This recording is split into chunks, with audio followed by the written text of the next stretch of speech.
Dowden played North Robinson Colonel Crawford the other night at the field house, and it was 51-46. We mentioned this because the team that they're going to play next, Richmond Heights, we saw them play at the field house. I will say this, Mitch. It was close at halftime. Cornerstone Christian made it a game in the second quarter by holding the Heights team to a couple of shots early on, and then things changed. Things definitely changed. And Mitch, 37-31 was the score. Richmond Heights, who had come into the game, I believe, winning 45 or 46 in a row, last year's defending state champion for Division 4. Mitch, Cornerstone may have had a chance to have a lead, but we tried to keep track of how many turnovers, but there were so many we just weren't able to keep track. Richmond was not hitting some of their shots in the first half, and Cornerstone had many opportunities, but just turnover after turnover after turnover. What kept them in the game was the fact that Richmond Heights couldn't make some of their shots. You and I looked at each other heading into that halftime locker room and said, well, we're going to learn fast. Is Richmond Heights really good? Because, Mitch, they were very long and they were all athletic. They were just very, very sound athletic basketball players. But I told you the size of their wingspan, it looked like every player on the court, typically your wingspan is the same as your height. It looked like everyone's wingspan was longer than what their height was. And that's why Cornerstone Christian Academy had some difficulty passing the ball. And I said, well, we're going to learn. Are they well coached too? Mitch, I think we learned very quickly that Richmond Heights is not only talented, but very well coached too, as they won the third quarter 38-12 and ended up winning the game 93-52. And it was never really in doubt. About 3 minutes into the third quarter, Richmond Heights came out. They couldn't miss from deep. They were getting into the lane, finishing at the rim. They made some adjustments. And there's a reason, Mitch, that they're the top team in Division 4 and ranked nationally in the top 50 across the United States. I believe a week or so ago, they were ranked 45th. I don't know if that ranking has gone up.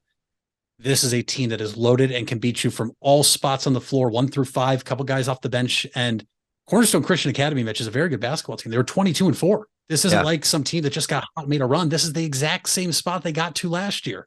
But right now, Richmond Heights is on a whole nother level.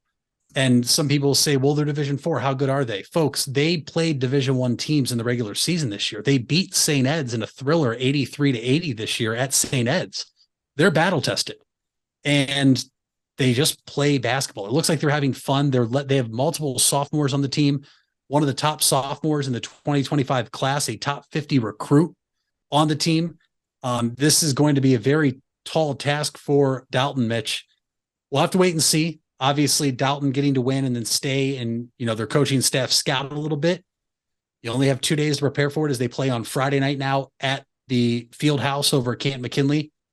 Their hands will be full, though, because what you and I saw, I think you and I both walked away from that game saying the Richmond Heights Spartans are as good as advertised. Well, looking at some of the standings right now, it looks like Richmond Heights is near the top, if not at the top of the Max Prep standings. They are 20. Yeah, they have the undefeated record right now. They took a 22-8 lead in the first quarter, ended up having a 22-5 run to start the third quarter, and hit 6 threes in the third. Jeremy Wilson had a game high 26 points, 14 of them in that third period. And even Quinn Kwasniak, who was Coach Babe Kwasniak's son, obviously, he averaged nearly 30 points a game this season. He was held to 20, and he had a bunch of 3-pointers this year, and he wasn't able to get that going for Christian. So Heights, as you said, won 46 in a row, 26-0 on the season, 20 of those wins by 20 points or more, including all 4 of their postseason games. And we'll be seeing them take on, as we mentioned, Doughton at the field house this coming weekend. I'm very curious to see if Highland could potentially meet up with Richmond Heights in the finals as it's projected, because Richmond Heights, on their way to the state finals last year, was a team that knocked out the Hawks in the state semifinals over in Dayton. So I'm curious to see where that will go. Before we get into our next segment, I should say, there were a number of names that were listed off this week. It was the All Federal League team that was presented, I believe, for girls basketball, if I'm not mistaken. Boys basketball. Boys basketball, excuse me. Yeah. I mean, a number of players that we've been essentially highlighting so far this season. I'm sure a number of them were among this mix. I mean, kind of take us through that.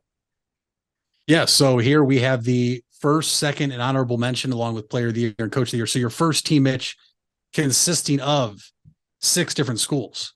Owen Wolbert from Jackson, Brady Rollison from Green, Yep. Chance Kasenheiser from Lake, Jaleel Graham from McKinley, Ja'Cory Lipkins from Glen Oak, and Wesley Collins from Hoover. We Sounds named right. all those players throughout the regular season. Yeah.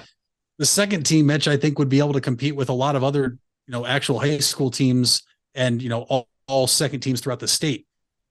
In the second team All Federal League, you have Xander Sabin of Perry, Trayshawn Foster of McKinley, Kyle Monterubio of Jackson, Jarrett Taylor of Green, Reese Zerger of Glen Oak, and Mitch Finnefrock of Jackson. And not only that, you have 3 sophomores and a junior on the second team list, Mitch. And on the first team, you have 3 juniors. So you're going to have a load of talent coming back from the first and second teams next year in the Federal League. Honorable mention, Nick Bundelow, sophomore from Green, Joel Brown, the senior from Perry, Landon Roth, the senior from Lake, Bryce Broom, sophomore, Glen Oak, James Bozart, senior from Jackson, and Reed Sims Jr., a sophomore from McKinley. So right there in the honorable mention, Mitch, the Federal League's going to be loaded again next year. And then you look to the player of the year and coach of the year honors. Player of the year was center Owen Wolbert from Jackson, averaging 14.5 points per game and almost 9 rebounds per contest. And head coach was Jackson Polar Bear Boys head coach Tim DeBevick. I believe this is his 4th honor since taking over in 10 years with Jackson. So, and they were the last Federal League team standing, making it to the district championship. But Wolbert and DeBevick, it was a clean sweep for Jackson. But the Federal League first, second honorable mention, Mitch, I named some of those players that we talked about this year. Wow, is next year going to be fun? I'm already looking ahead a little bit, which I probably shouldn't do because we have plenty of other things to talk about. But it's hard not to when you see some of these names and see sophomores and juniors on the list.